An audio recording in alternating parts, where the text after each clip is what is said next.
Hi, and welcome to our video review session this week with Sophie and Ollie. We are going to be focusing in this segment on recall. So recall is our technical term for come when I call you. And there are a lot of nuances about teaching this, and many of them are about what not to do. So I want to run through some of those, show you different ways to practice, and these two are so cute together. So let's talk about our foundation for recall is name game. So we've been talking about that for weeks, and we build on that all the way through my advanced level classes. It is the key to having your dog come to you. If you cannot stop them from whatever they're doing and get their attention by saying their name, then following up with the word come is usually pointless. So that brings me to kind of my number one rule, is that we are only going to use your recall word, and I don't care what that word is.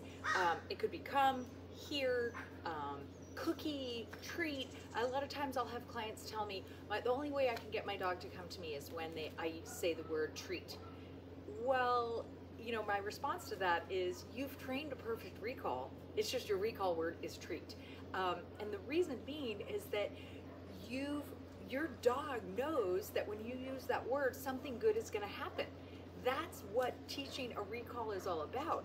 Unfortunately, we use the word come a lot of times, and the end result is not great for the dog. You know, they're playing with their, outside with their buddies, and I call them to come, and they come in, and maybe I give them a cookie, but then I put them inside, end of fun.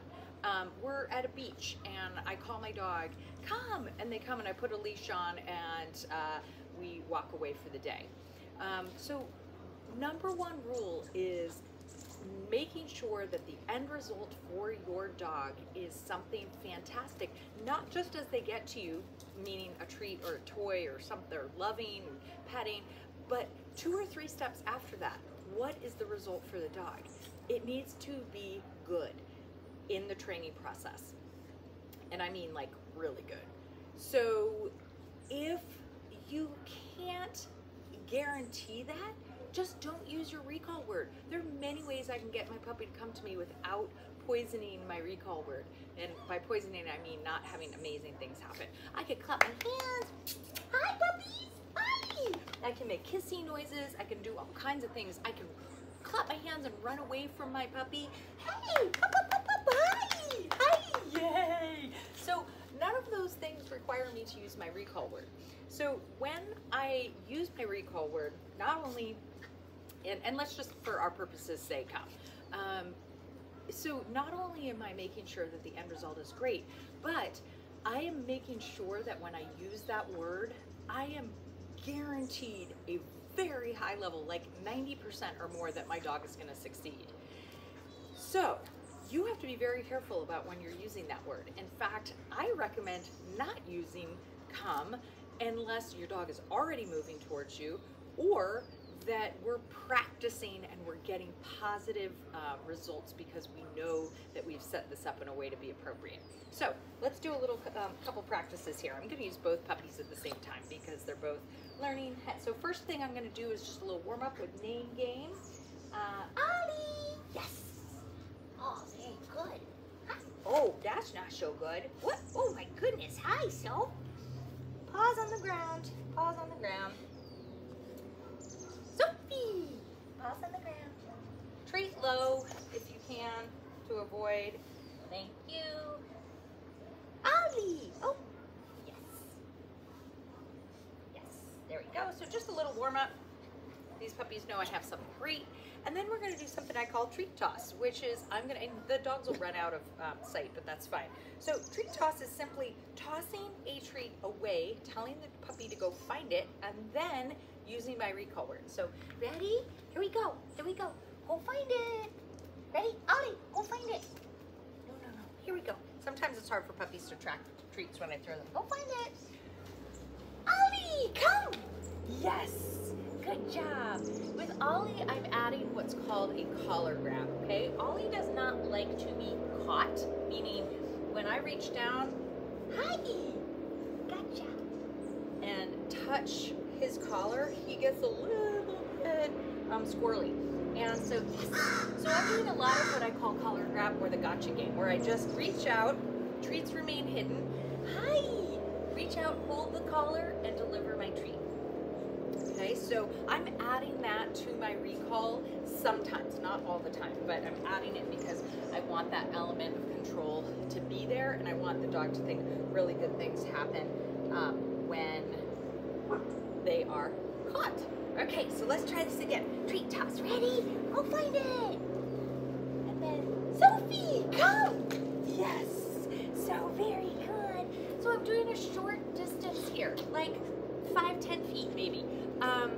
And I'm tossing those treats, waiting for the puppy to gobble them up, and then either as they're turning back towards me or right before, I'm gonna say their name, which again, I should get a nice response from because I've been practicing name game. And then, oh my God, you guys are so perfect little angels. And then I'm adding my recall word. If I really want to amp things up a notch, I'm gonna run in the opposite direction as I call that dog, which gives me a little bit more distance that the dog has to travel, and it usually will increase the speed and enthusiasm of recall, which is another part that I'm really working on. So, but for our purposes, I'd be out of camera, so I'm not gonna add that right now. But let's try this downhill. Let's go the other way. Ready? Go find it. Sophie, come. Yes. Good job. Ready? Go find it. And if they can't find it, they can run right back. Go find it. Ollie, come. Now I'm only using one name at a time, but they both are hearing the word come. The end result is perfect for both of them, and they're learning very nicely to hold a great sit for attention, which I love. So the key to anything we're doing is successful repetitions. Over and over and over, that dog hears that word, they respond appropriately, and the reward is fantastic. So I literally can't take these two. They are so great. So the more practice I can get in, the better. But again, you are shooting for high levels of success. So when we move out into the yard, which is vast, I will try to show you a picture maybe as we walk down. It's huge. There are crazy amounts of distraction. I might not practice recall in that environment yet. I'm gonna work up to that in the next couple weeks, but right now, because I wanna make sure that I can control the outcome, I know that the dog's gonna make the right choice, I'm practicing in pretty controlled scenarios. So you can practice the treat toss game in the house. You can, I love doing like a hide and go seek where I say the dog's name and I run away and I hide somewhere, and then when I hear them getting close, I'll say, come, and they find me and we treat, and play a game of, tug, something like that. Tug is also a great reinforcer. As the dog comes in, we can play that game. It keeps dogs really excited and amped up. So those are the things I want you to focus on for recall this week. We will add more to that package later. You can also check your training manual for suggested ways to practice. That will be a good reminder for you. And we're going to move on to segment 2 in a little bit, which is teaching, again, we're reviewing and teaching the down on your mat. And we'll get to that in a little bit. All right, so we are about to enter the yard space. So lots and lots of space, as you can see. So we tend not to, so I could do a little practice of a recall here and just see what happens. But first thing I'm gonna do is say the puppy's name. So Sophie! Okay, now, again, super distracting. Oh, and she has to pee. So, okay, I'm not gonna. Sophie! Yes, good girl. Come. Very good. Oh my goodness, you're so brilliant. Good girl. Good girl. So that was a great way to practice. We're going to keep walking down the stairs. Talk about what to do if you want to practice a recall, but things start going wrong. So if I said my puppy's name, Ollie! Yes! Come! Good job, Ollie! Oh my goodness, you're so smart. Okay, so what did I do there? I said, oh, hi, Sophie. So I said the puppy's name, and he didn't look at me right away. Hi, bud. He didn't look at me right away, so I waited. I didn't do anything until the dog started to move towards me. And then, as soon as he started moving towards me, I said yes, which is our marker word, means he understands that he is doing the right thing. And then I said come as he was moving, already making the correct decision. So I didn't add that recall word until I got what I was looking for. So that's a good way to practice if you're not sure what the outcome is going to be. Let's try it with Sophie. Sophie! Yes! Come! Very good. Now, they know that marker word, that word yes. So as soon as she looked at me and I said yes, she started booking in fast, which is, again, perfect. We love that. Sit. Down. Yes. Girl. Sophie, sit. Down. What I'm doing with Sophie is what we call say it, show it, pay it. So I basically, when I have my treats hidden, I say what I want, which is the down. I wait a couple seconds, 3, 4, 5. If I don't get what I want, then I will show her by pointing to the ground. But I'm really trying to get rid of that step. And the pay it part is when she gets her cookie.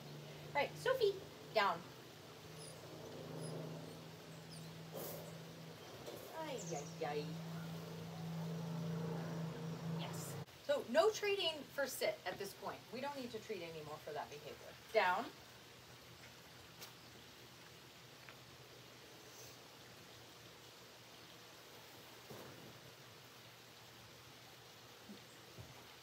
All the way. Yes. Good job. So the reason I don't want you to treat for sit anymore is it's pretty ingrained behavior, and dogs will generally hold out for the behavior they've most recently been rewarded for, or been rewarded for really frequently. Down. Yes, perfect. Good. Good job. So what's happening is she's just holding the sit because that's been heavily rewarded, which is great, but really not wanting to alter that behavior very quickly. So at this point, at this stage of the game, I would say no more rewarding for sit. We're going to focus on down for a while and get that really solid. Sit. Very good. I use a little hand signal like this. Step in towards the dog when I want him to pop up to a sit. Down.